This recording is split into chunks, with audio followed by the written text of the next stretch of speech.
Kajian Islam menuju ridho Allah. Ada berbagai alasan mengapa seseorang mungkin merasa hidupnya tidak pernah bahagia. Beberapa faktor umum meliputi kurang bersyukur, terus-menerus membandingkan diri dengan orang lain, overthinking, kurang istirahat, dan kurangnya apresiasi terhadap diri sendiri. Untuk lebih jelasnya, simak kajian dari Ustadzah Halimah Al-Aidrus ini. Semoga bermanfaat.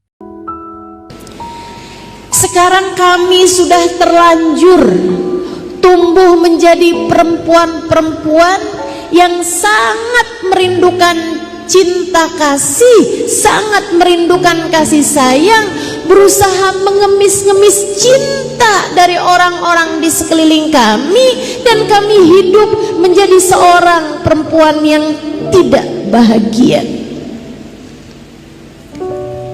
Tidak bahagia karena tidak merasa berada dalam dekap cinta. Apa yang harus kami lakukan?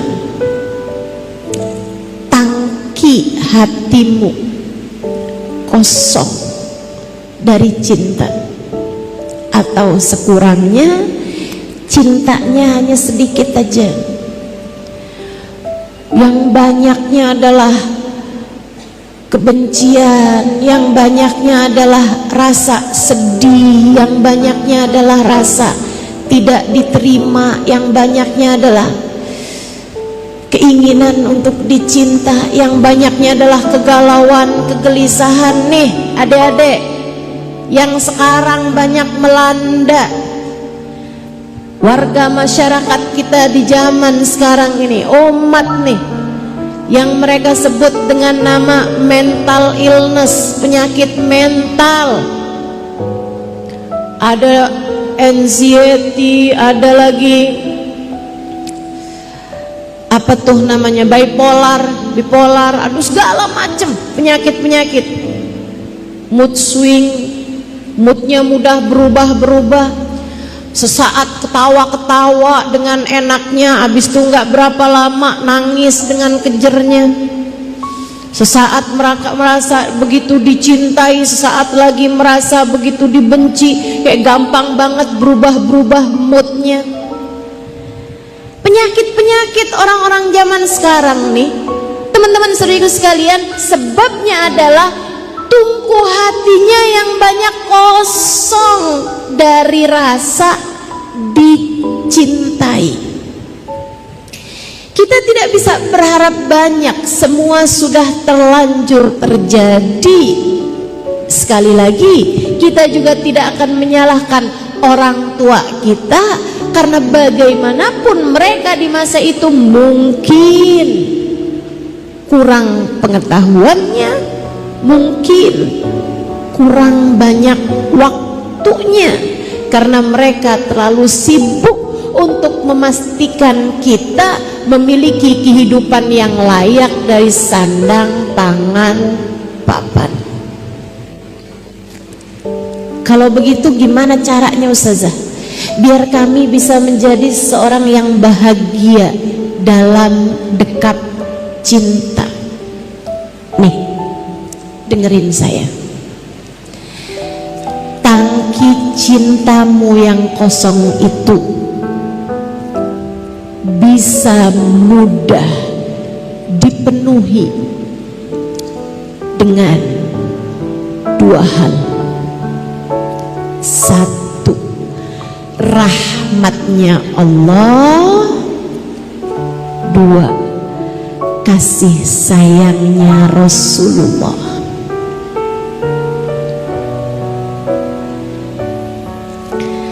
Satu, rahmatnya Allah.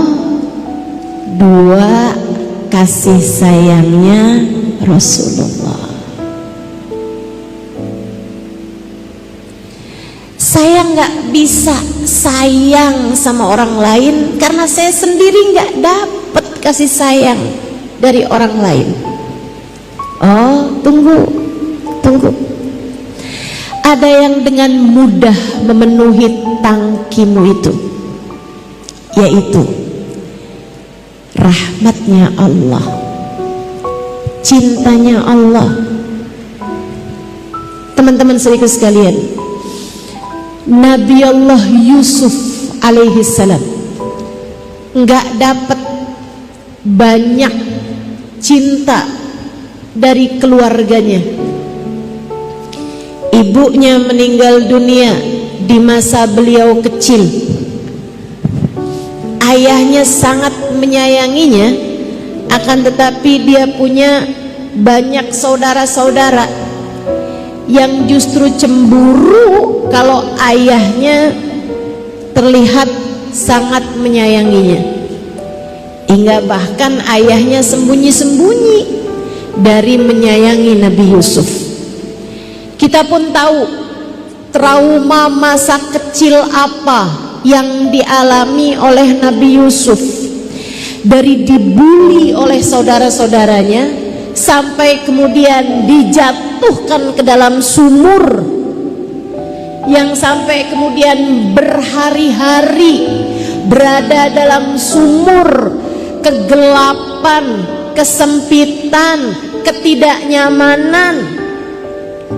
Ini kalau secara psikologi nih, Nabi Yusuf ini adalah anak dengan segala macam bentuk trauma yang memastikan dia untuk sulit menjadi anak yang bahagia.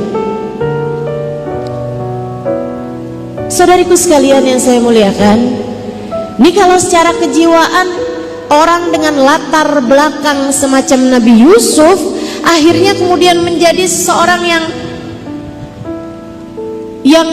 kejam, yang keji, bahkan psikopat, teman-teman saudara sekalian. Akan tetapi lahirlah kemudian Nabi Yusuf dengan segala kepribadian indahnya, dengan segala keajaiban perilakunya, dengan segala kemuliaan budi pekertinya. Kenapa? Padahal Nabi Yusuf memiliki trauma yang sangat besar di masa kehidupannya, di masa kecil. Tak lain tak bukan adalah karena Nabi Yusuf mendekat kepada Allah Subhanahu wa ta'ala dengan keimanannya. Allah mendekatnya dengan kasih sayangnya. Allah memandangnya dengan pandangan penuh cinta dimanapun saja Yusuf berada. Hingga akhirnya tangki cintanya penuh dan ia dapat menyebarkannya, membagikannya kepada siapapun.